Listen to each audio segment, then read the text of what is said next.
Hi everyone, this is Elias Martin from CollectingJapanesePrints.com. Welcome to Woodblock Wednesday, where every Wednesday we get together and discuss Japanese prints, paintings, history, and culture.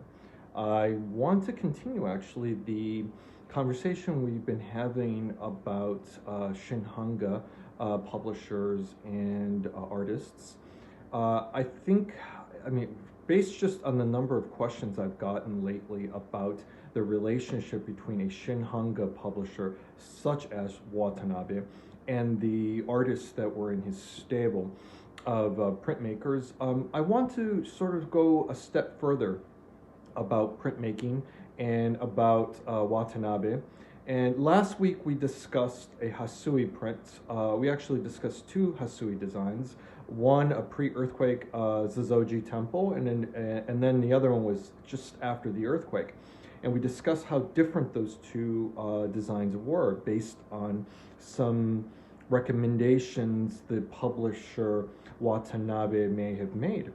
And so a lot of you commented, well, you know, the publisher had a lot of control and a lot of it wasn't censorship. It was in the sense that the publisher was directing the artist to make certain choices that may guarantee the success of the print run of that particular design.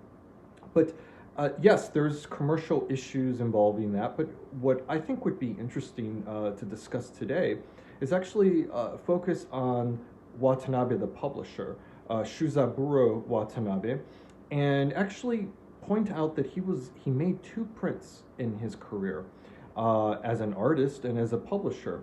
Many people don't realize that Watanabe actually designed two prints, and they're actually quite rare. You don't see them all that often in the marketplace. And so I actually have one here at the gallery that I'm planning to actually include in my next update next month, and thought, well, why not discuss that particular print, because our recent conversations about Watanabe and his sort of role in the artists, his own artists like Hasui, Koetsu, and so on, you know, how that may have influenced their work.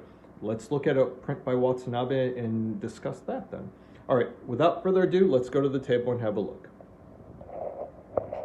So I'm going to pan out a little bit so you could see that I have an original print here, and I'll discuss that in a moment. But first of all, one of the things that I want to point out is this excellent reference book. It's called The New Wave, 20th Century Japanese Prints from the Robert O. Mueller Collection. Now, this book has long been out of print years ago, and it's actually kind of a collector's item now. However, I highly recommend this book if you're interested in collecting Shin Hanga and interested in learning more about Shin Hanga.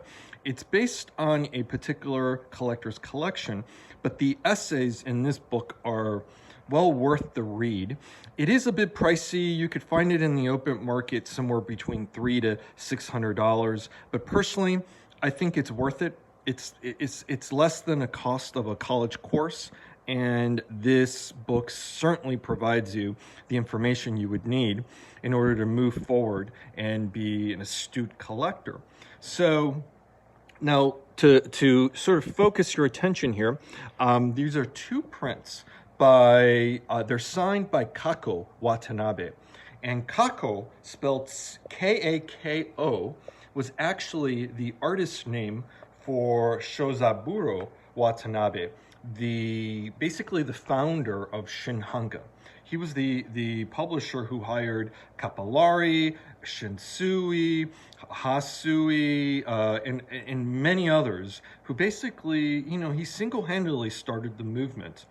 And these two prints are two designs that Watanabe produced and hired his woodblock carvers and printers to create, just like any other print in his workshop. And it's interesting because the choices that he's made in the designs are what you would expect for a Shin Hanga artist.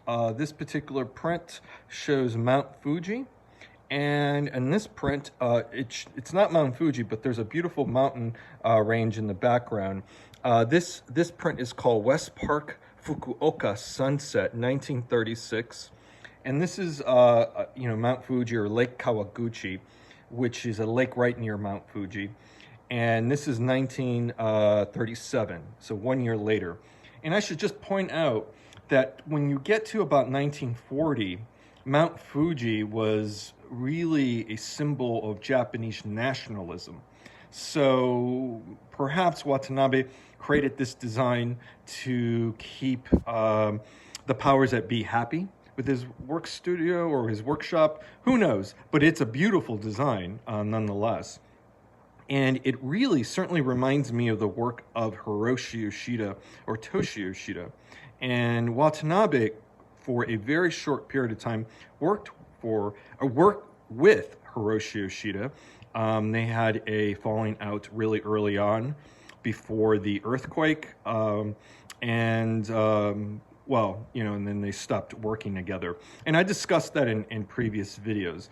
But I just wanted to point out the two designs. And so now that we've seen them in the book, here we are with the actual real deal, the Woodblock print by Watanabe. So again, it's signed Kako Watanabe, which is his artist name, but his name was Shozaburo Watanabe. Here it's titled Fukuoka West Park. And then we have just a beautiful design of water with these trees in the foreground. And it looks like, it's dusk and there's some boats in the background and you might see some lights starting to appear. And, it's interesting. There's a lot of things here that are very typical of a Japanese woodblock print of the period. First of all, you have these trees in silhouette almost, and they're at the foreground, and they sort of obscure the design, but they also anchor it. And this is a technique that Hiroshige used quite a bit in his woodblock prints, and it's a technique that I think Watanabe was very fond of, considering that his shop used to actually they republished or reprinted Hiroshige designs and Hokusai designs. They were not reprints, they were basically recarved restrikes of those designs. For what is a successful design by studying the Edo period artists, and he reworked those ideas in a more contemporary sort of way. The perspective is Western. It's not a traditional Hiroshige perspective where the viewer is looking from sort of in the air, looking down. This looks very much like trees looking out, and so in print designs.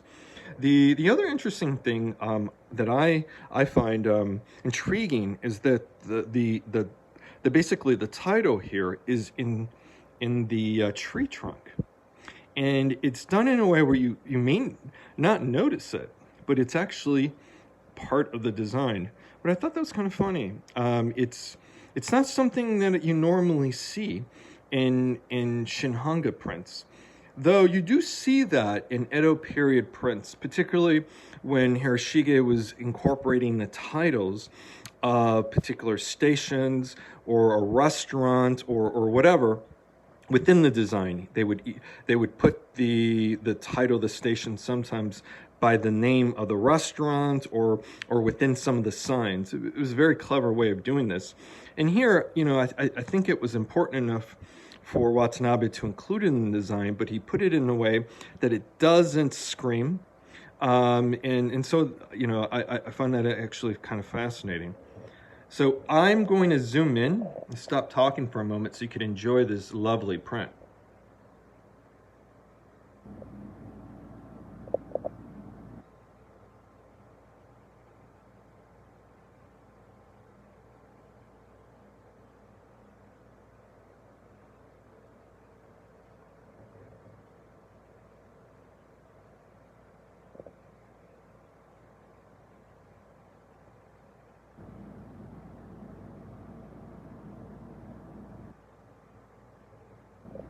Now, a few other things I want to point out about this design. Watanabe obviously knew what his woodblock carvers and printers could achieve, and I think he created this design and then the other Mount Fuji work to exploit their talents and to really showcase them. And in this design, a lot of the qualities of the work have this kind of fuzzy sort of technique in printing and even the carving. And that's actually done to create a sense of movement. When you step back a little bit, you really do get a sense that the water, there's this light glistening on the surface of the water that seems to be moving towards the viewer. You really get an effect of that. And that's caused by the intricate carving technique that's found throughout the design, as well as the printing, which is sort of irregular in the areas of white, the areas of white and lighter blues and grays that create this wonderful sense of glistening light on the water. The other areas where we find that sort of loose, soft carving and printing are around the tree and the leaves, and these look to me like pine trees, and they're in silhouette because of the dying light of the day, but you could see that they're soft. The edges aren't hard, they're very softly carved and also printed. This little area here, I mean, it's very soft. It almost looks like a Shin Hanga style of printing, where it's very spontaneous and energetic. And in this case, this carving and printing technique really gives you a sense of the pine trees sort of swaying just slightly in that evening air. I mean, this is masterful, and obviously the design is beautiful. But I think Watanabe created a design that wasn't just beautiful, but also one that incorporated these actually very difficult carving and printing techniques to achieve a work that really showcases his studio.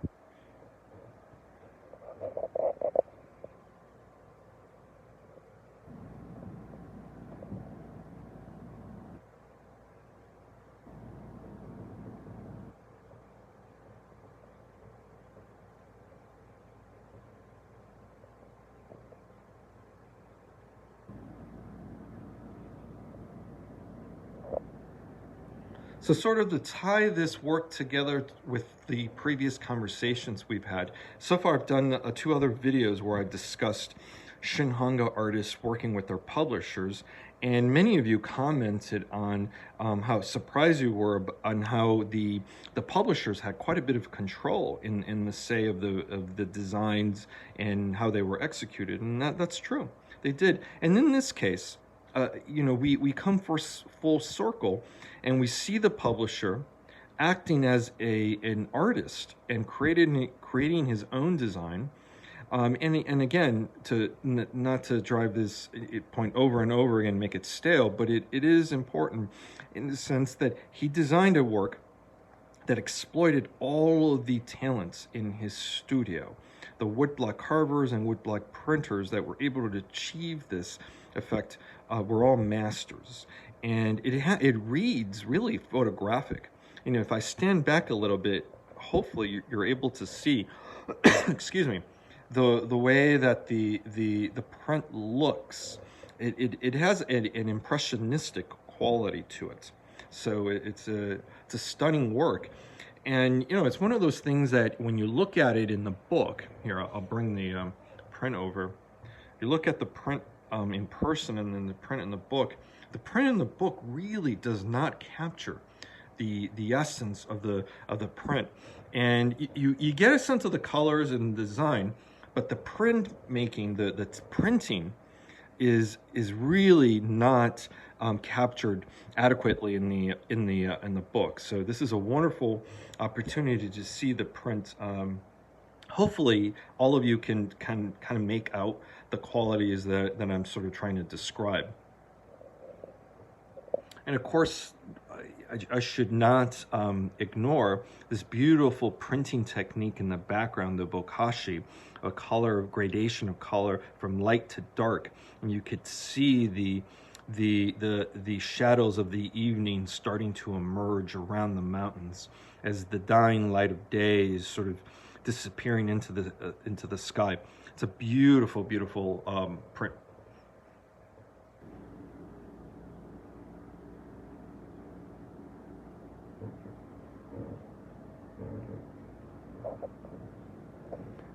Just to show all of you the verso, a lot of people ask me, what does the print in the back look like? Well, this is exactly what you should expect to see. The color bleeds through the paper, and you could see the design. And because this paper is so absorbent and also strong, because it could withhold a lot of rigorous printing, you can imagine the printers just rubbing the paper against the wood block. You could see the remnants of that motion in the printmaking here, in the lines here. That's that circular motion that the printers would do to execute the printing. It's really interesting to be able to see the verso, and because it does tell the story of the printing of the design.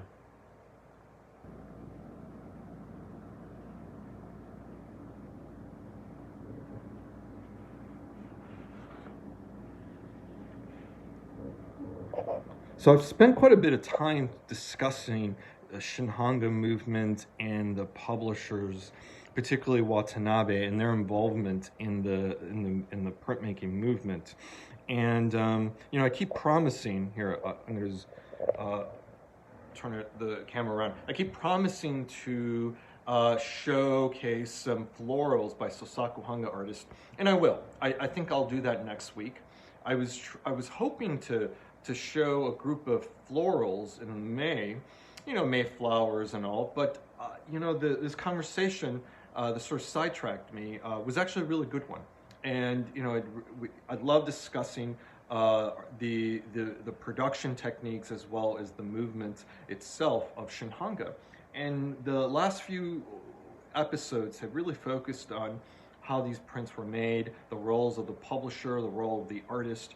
And here again, we with this print by Kako Watanabe, or Shozaburo Watanabe, we see the publisher himself acting as an artist, to not just acting, but certainly producing a beautiful work of art. But you know, he had the artistic eye. He had the artistic eye in order to start the movement. Certainly helped Hasui, Shinsui, and other artists sort of find their voice. And I think in these prints, these two prints, you see that elegant eye of Watanabe's shine through. So, you know, I hope you enjoyed the video. Feel free to send me a message if you have any questions. And as I mentioned, this particular print will be on my website update next month. I'm going to have a new group of about 60 works up on the site. It was an update that I would have had you know, basically months ago, but because of the COVID-19 virus, I stopped operations. And so next month will begin anew for me. And so there'll be a wonderful new group of prints. And so feel free to check out my website, collectingjapaneseprints.com. And if you have any questions about Shin Hanga or about Shozaburo Watanabe, feel free to comment in the comments below, or send me a message, and I'd be happy to address any of your concerns. So thanks again for joining me, and see you next week on Woodblock Wednesday. Bye.